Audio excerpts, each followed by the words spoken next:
হাই বন্ধুবান্ধীসকল, welcome জানাইছো আলিমেডিচিন YouTube চেনেললৈ। মই ফজলুল গগৈ। বন্ধুবান্ধীসকল, মই আজিৰ এটা নতুন টপিক লৈ আপোনালোকৰ সন্মুখত আহিছোঁ। আজিৰ টপিকটো অত্যন্ত গুৰুত্বপূৰ্ণ হয়, কিন্তু প্ৰায়বোৰ মানুহৰ ক্ষেত্ৰত প্ৰয়োজন হয়, গতিকে ভিডিঅ'খন শেষ লৈকে চাওক।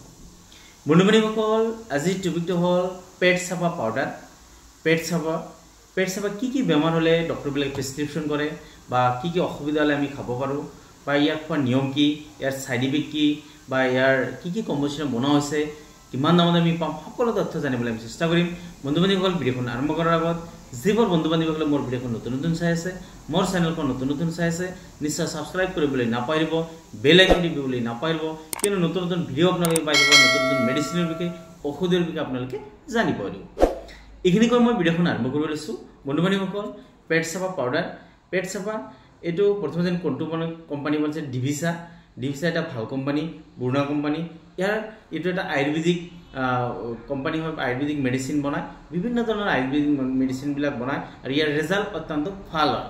তাৰ মাজত পেট চাফা ৰেজাল্ট অত্যন্ত ভাল হয়। যিটো আয়ুৰ্বেদিক মেডিচিন হয়, আয়ুৰ্বেদিক পাউডাৰ হয়, এইটো বিভিন্ন ধৰণৰ গছ গছনি বা বিভিন্ন ধৰণৰ গছৰ ছাল বা গুটিৰে এই পাউডাৰ বনোৱা হৈছে, বা এই ঔষধটো বনোৱা হৈছে, বা পেট চাফা মেডিচিনটো বনোৱা হৈছে।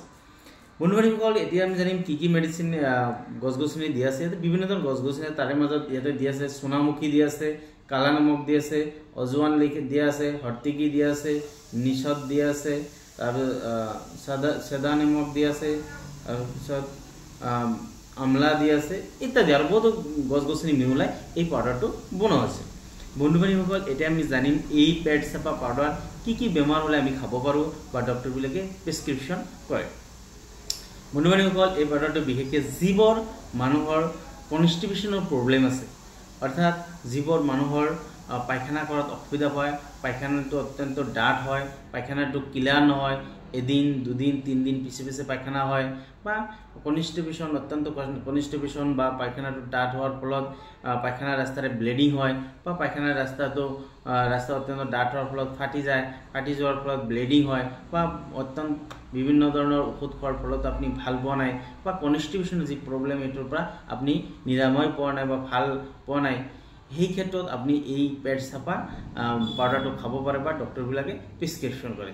অৰ্থাৎ যদি আপোনালোকৰ কিবা এটা খোৱাৰ লগে লগে পেটটো অত্যন্ত গেছ হৈ থাকে, পেটটো ফুলি যায়, বমি ভাৱ হয়, পেটটো জ্বলি থাকে, বা বুকুখন জ্বলি থাকে, বা এনেকুৱা দেখা যায় অত্যন্ত গেছৰ ফলত বিভিন্ন ঠাইত বিষ অনুভৱ হয়, কেতিয়াবা বুকুত অনুভৱ হয়, পিঠিত অনুভৱ হয়, কেতিয়াবা দেখা যায় নাভিৰ ওচৰত অত্যন্ত বিষ অনুভৱ হয়, অত্যন্ত গেছ হ'লে পেটটো পূৰা ফুলি যায়, বা কিছুমান মানুহৰ অত্যন্ত গেছ হ'লে ডিচেণ্ট্ৰি হোৱা দেখা যায়, বা পায়খানা ক্লিয়াৰে নহয়, এদিন দুদিন বা তিনিদিন পিছে পায়খানা হৈ থাকে। এনেকুৱা ক্ষেত্ৰত এই পেট চাফা পাউডাৰটো ডক্টৰবিলাকে প্ৰেছক্ৰিপশ্যন কৰে বা লিখে বা খাবলৈ দিয়া হয়, বা আমি খাব পাৰোঁ। বন্ধুবান্ধীসকল, যদি কনষ্টিপেশ্যনৰ প্ৰব্লেম আছে, তেনেহ'লে আপুনি এই পাউডাৰটো অতি সোনকালে ল'ব পাৰে, বা লৈ আপুনি খোৱা ষ্টাৰ্ট কৰিব। বন্ধুবান্ধীসকল, যিকোনো ধৰণৰ ঔষধ লোৱাৰ আগত এবাৰ ডক্টৰৰ পৰামৰ্শ নিশ্চয় ল'ব। ডক্টৰৰ পৰামৰ্শ লৈ তাৰপিছত আপোনালোকে কণ্টিনিউ কৰিব।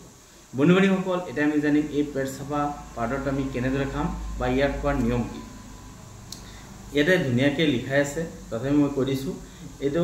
এই পাউডাৰটো ৰাতি খাব লাগে। ৰাতি শোৱাৰ সময়ত ভাত খোৱাৰ পিছত এক গিলাচ গৰম পানীৰ লগত,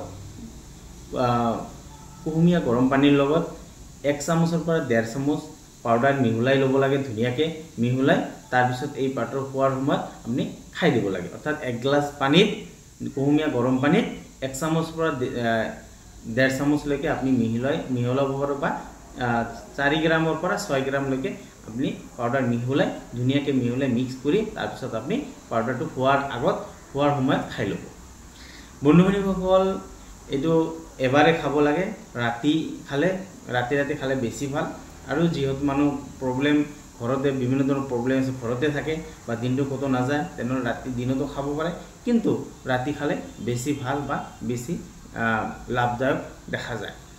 বন্ধুবান্ধীসকল, পেট চাফা এই পাউডাৰটো খোৱাৰ ৰাতি যদি আপোনালোকে খায়, তেনেহ'লে ৰাতিপুৱা আপোনাৰ পেটটো পূৰা চাফা হৈ যাব, পূৰা পেটটো ক্লিয়াৰ হৈ যাব, পেটৰ যি ময়লা ওলাই যাব, বা পায়খানাটো পূৰা ক্লিয়াৰ হৈ যাব, বা আৰামত হ'ব, বা কোনো ধৰণৰ কনষ্টিপেশ্যনৰ যদি পায়খানাটো ডাঠ হৈ যায়, এই ডাঠ হৈ নাযায় বা টাইট হৈ নাযায়, এইটো ধুনীয়াকৈ আপোনাৰ ক্লিয়াৰ হৈ যাব।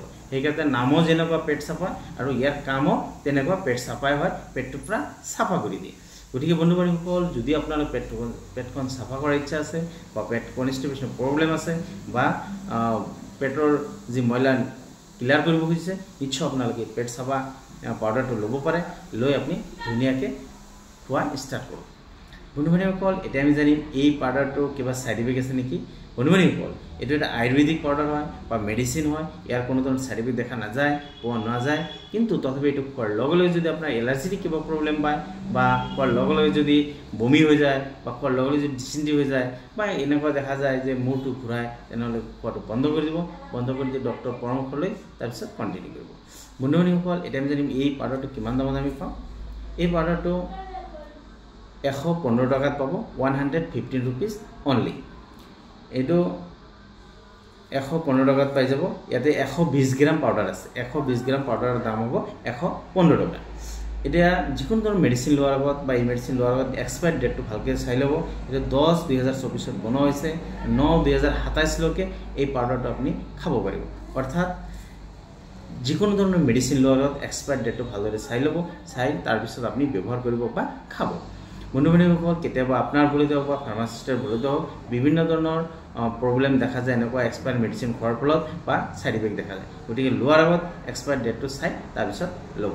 বন্ধু বান্ধৱীসকল, এই পাউডাৰটো অনলাইন অফলাইন দুটা মাৰ্কেটতে পোৱা যায়, যাৰ যেনেকুৱা সুবিধা আপোনালোকে ল'ব। এইখিনি কৈ মই আজিৰ ভিডিঅ'খন শেষ কৰিব লৈছোঁ। শেষ কৰাৰ আগত যিবোৰ বন্ধু বান্ধৱীসকলে মোৰ ভিডিঅ'খন নতুন নতুন চাই আছে বা ছাবস্ক্ৰাইব কৰা নাই, নিশ্চয় আপোনালোকে ছাবস্ক্ৰাইব কৰিবলৈ নাপাহৰিব, বেল আইকন টিপিবলৈ নাপাহৰিব। এইখিনি কৈ মই আজিৰ ভিডিঅ'খন শেষ কৰিছোঁ। আৰু যদি এই ভিডিঅ' চাই আপোনাৰ উপকাৰ পায়, নিশ্চয় আপোনালোকে শ্বেয়াৰ কৰিবলৈ নাপাহৰিব। এইখিনি কৈ মই আজিৰ ভিডিঅ'খন শেষ কৰিছোঁ। থেংক ইউ, ধন্যবাদ।